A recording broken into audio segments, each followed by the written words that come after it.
Buenas tardes, compañeros. Mi nombre es Valentina López Bedoya y el día de hoy, junto con mi compañera Verónica, les vamos a hablar acerca del respeto por la autonomía. Entonces, para eso tendremos que saber, pues, como la definición de autonomía, que esta proviene del vocablo latín auto, que significa uno mismo, y nomos, que quiere decir norma. Eso nos indica que la autonomía es la capacidad que tiene una persona o entidad de establecer sus propias normas y regirse por ellas a la hora de tomar decisiones. Entonces, esta se basa en el reconocimiento de la libertad de los seres humanos, en el derecho que tienen de orientar su vida y tomar las determinaciones con un conocimiento claro de los hechos. Entonces, como señala Simón Lorda, la modernidad trajo consigo la conceptualización de las personas como seres intelectuales y moralmente autónomos, con capacidad de raciocinio, juicio y decisión, con capacidad para decidir sus propias escalas de valores y sus propias ideas del bien y de la felicidad. Entonces, el discurso de la autonomía se asienta en la modernidad, en el reconocimiento de la dignidad humana y de la capacidad que la razón y la voluntad le confieren a una persona para hacer elecciones libres, o sea, pues para autodeterminar. Eh, este discurso, que es propio de la bioética, da un vuelco sustancial a la manera como se entienden las relaciones de los profesionales de la salud con los pacientes, poniendo en crisis el modelo paternalista que sustentó la relación de los profesionales de la salud, especialmente médicos, con los pacientes durante siglos. Los antes pacientes, lo que serían pues sujetos pasivos, sometidos y colaboradores, pasaron a ser participantes activos en las decisiones que tienen que ver con su vida, su calidad de vida y su salud. Mm, Sin embargo, la consideración del principio del respeto a la autonomía en enfermería es un tema polémico. Y también es un problema importante desde la bioética, que tiene la necesidad de situar este principio en el escenario de las decisiones de los profesionales de la salud, reconociendo que este es un asunto que trasciende las profesiones y que atañe a la sociedad en su conjunto y que debe reflejarse en la dinámica de los sistemas de salud. Los enfermeros, especialmente pues en el ámbito hospitalario, quizás no estamos como acostumbrados a entender la autonomía del paciente. Mm, pues como hoy se hace esto y esto pues genera dificultades en las prácticas importantes en el ejercicio pues ya profesional, que van pues desde la angustia moral hasta expresiones de conflictos que resultan abrumadoras. Aunque en el Código Deontológico de Enfermería de Colombia se expresa que en la Ley 911 del 2004, la autonomía es uno de los principios que orientan la responsabilidad deontológica en lo cotidiano, en el ámbito hospitalario, y en ocasiones parece ser un discurso que, aunque conocido, es muy ajeno para nosotros. Pero entonces, ¿de dónde proviene la dificultad para comprenderlo y por qué a los enfermeros se nos presentan dificultades al momento pues, de ponerlo en práctica? Eh, Probablemente son cuatro las principales, aunque no son las únicas posibles explicaciones de estas dificultades. Entonces, la primera de ellas obedece a que no hay claridad en la relación con el significado y el alcance del principio, que este ha sido asociado en enfermería al de la abogacía. El enfermero no sabe cómo se expresa el principio. Eso se refiere pues a que el enfermero no sabe cómo se expresa pues el principio en la práctica. Y en segundo lugar, en enfermería, el principio de la autonomía y la beneficencia parecen ser vistos pues como divergentes en razón a la historia de la profesión. Y el respeto a la autonomía podría verse pues como contrario al deber de la profesión, que la profesión obliga, que sería pues el deber del cuidar. Una tercera dificultad es que la falta de autonomía profesional se transfiere a la no consideración de la autonomía del paciente. Y por último, los sistemas de salud basados en las leyes del mercado imponen limitaciones al ejercicio no solamente de la autonomía profesional, sino también de la autonomía del paciente. Esas condiciones pueden generar para el enfermero una tensión permanente entre la sobreprotección y el descuido. Entonces, el significado y alcance del respeto a la autonomía. Existe pues una claridad. El principio de respeto a la autonomía en enfermería surge dentro del lenguaje de los derechos. Sin embargo, no suele ser presentado como con suficiente precisión en las publicaciones periódicas de enfermería, aunque está escrito pues de manera independiente en los libros de ética de enfermería y es especialmente pues se encuentran allí cuando se hace referencia al principialismo. Este concepto de hecho ha sido asociado a uno de los 4 principios básicos considerados en la toma de decisiones éticas en enfermería, como pues lo que es la abogacía, que surge del supuesto de que convertirse pues en un paciente resulta en una reducción de la autonomía y que los derechos e intereses de los pacientes, dado eso, pueden no ser respetados. Entonces aquí precisamente se encuentra la primera dificultad para que los enfermeros comprendamos el significado de la autonomía, que sería pues como el término abogar, que podría interpretarse al igual que ocurre desde su origen en el ámbito legal como tomar la vocería a favor de alguien, sugiriendo y eventualmente pues que de ello se deriva que el paciente no puede decidir por sí mismo. Entonces, pues efectivamente hay diversas definiciones del concepto en la literatura de enfermería que ofrecen diferentes, pues, como formas en que pudiera operacionalizarse. Entonces, a manera de ejemplo, en el libro de Ética en la Práctica de Enfermería de Fry y Johnston, hace referencia al principio, que el principio pues, es interpretado de varias maneras según el modelo que se use para ponerlo en práctica. Entonces, desde la perspectiva del modelo de la protección de los derechos de los pacientes, la enfermera es una defensora de sus derechos. Nosotras se los aseguramos y pues informamos sobre infracciones y prevenimos las violaciones, siendo pues como un árbitro de los derechos humanos y morales de los pacientes.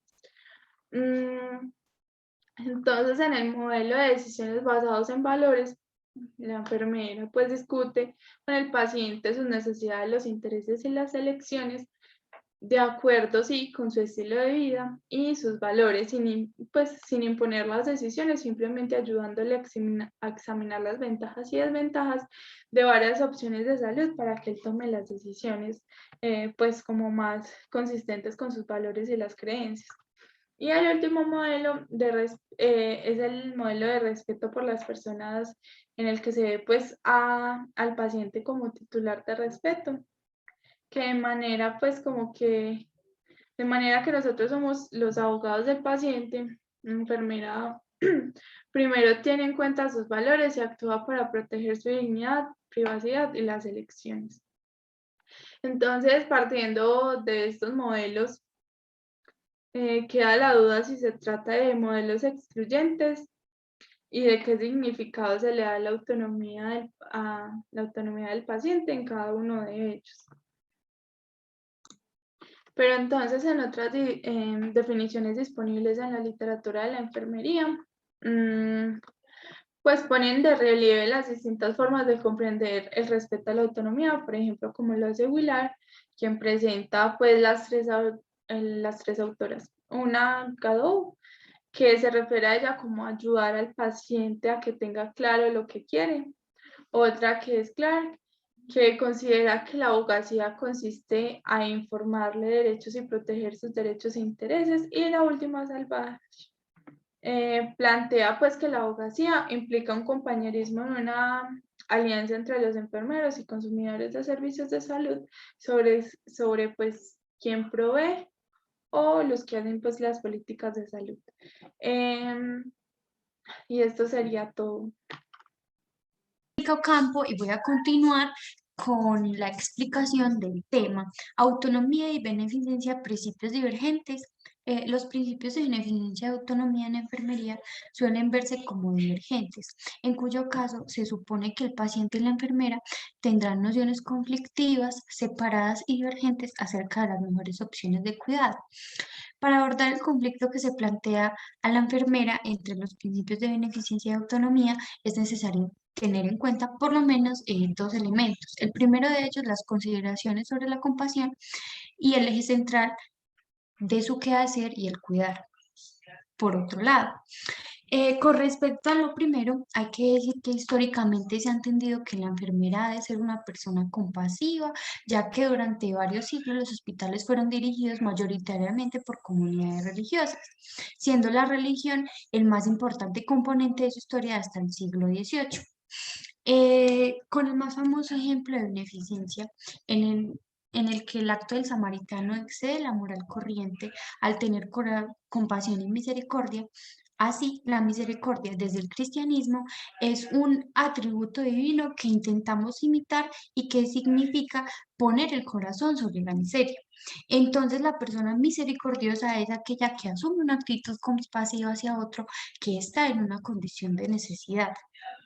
Pero ¿acaso la compasión y la misericordia son incompatibles con el respeto a la autonomía? El relato bíblico del buen samaritano es la parábola que Jesús presenta un doctor de la ley para explicarle quién es el prójimo. Se trata de reconocer al otro.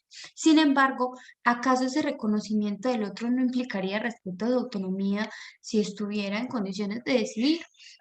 Como hubiera terminado el relato de Jesús si se hubiera señalado que aquel hombre herido no deseaba ser llevado a una posada, se hubiera quedado el buen samaritano con él o acaso le hubiera abandonado.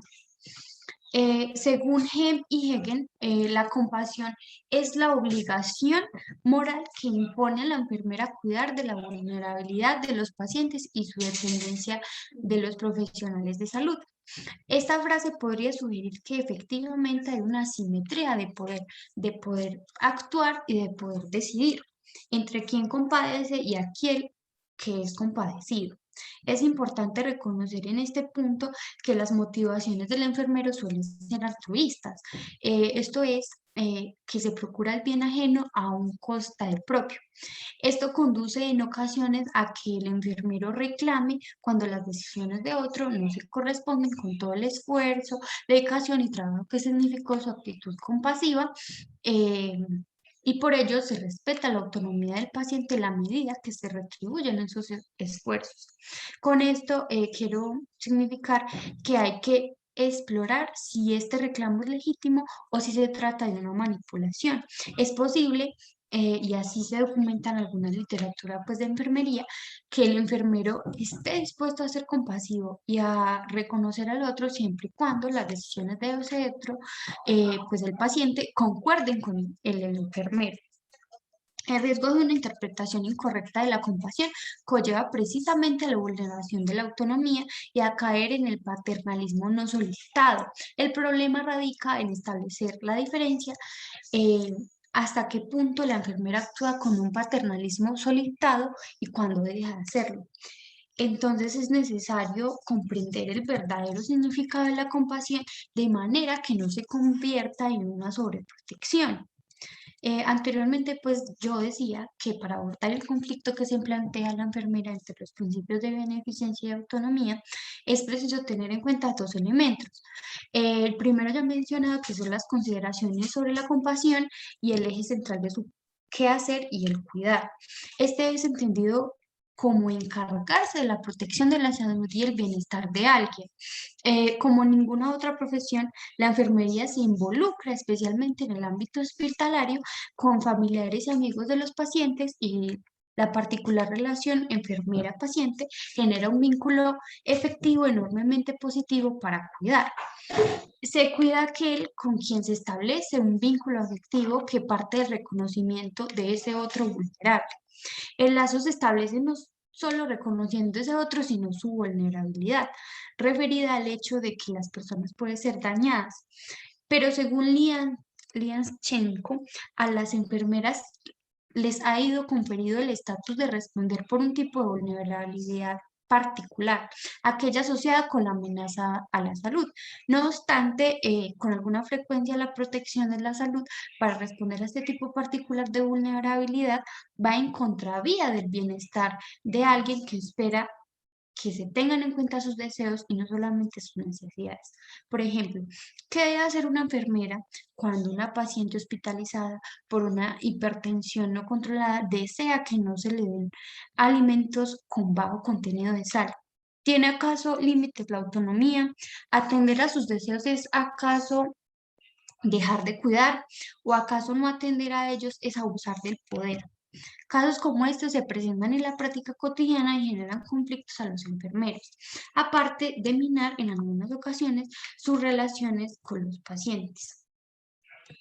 Eh, es necesario entonces definir con precisión qué significa la vulnerabilidad, una palabra que mucho se menciona, pero que no parece clara y tiene distintos significados en diferentes contextos.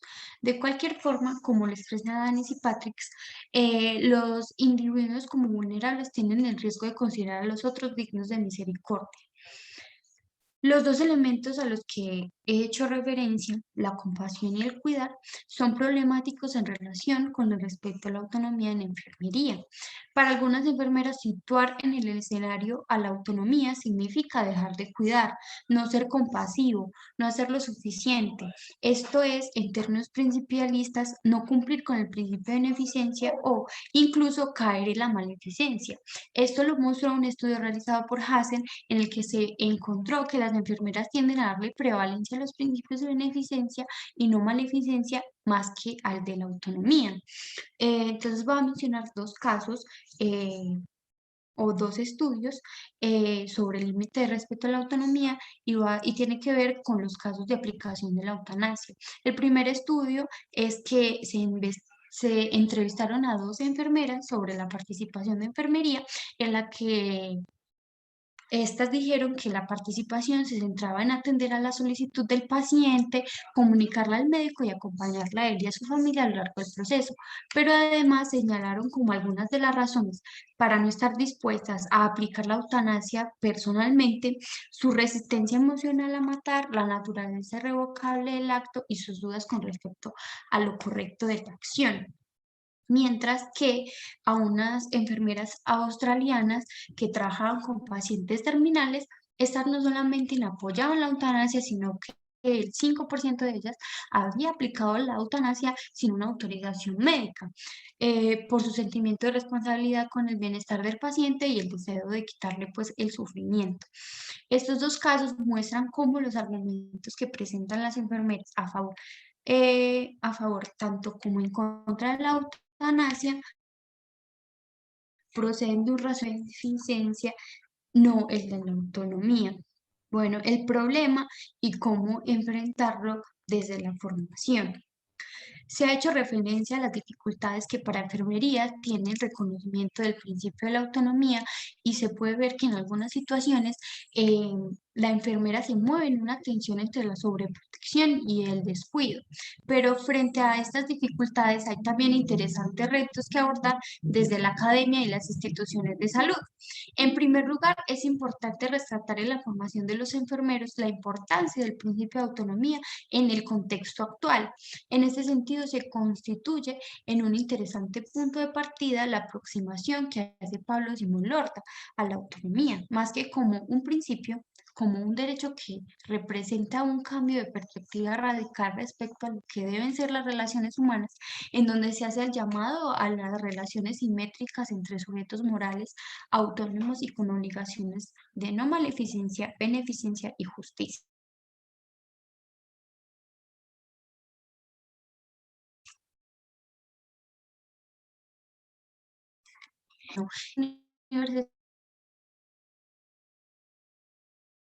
Universitarios a la autonomía a los pacientes.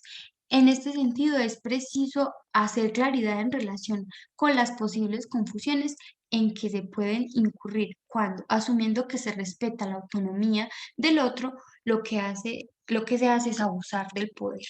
La tarea no es fácil, puesto que el vínculo afectivo que se establece con los pacientes en ocasiones conduce a la enfermera hacia una falsa compasión, como decía Jonas, a propósito de la eutanasia como una forma de compasión, y no debemos dejar que nosotros mismos seamos gobernados por una ética de la compasión, sino solo por un sentido de responsabilidad de las consecuencias que surgen de nuestra actitud. Por último, es necesario que el discurso bioético se inserte más y con mayor precisión en los currículos de las escuelas y facultades pues, de la enfermería. enfatizando la necesidad de un discurso académico y la bioética tiene un papel fundamental que jugar en el desarrollo de la profesión de enfermería, que en aspectos como este ha sido subestimado.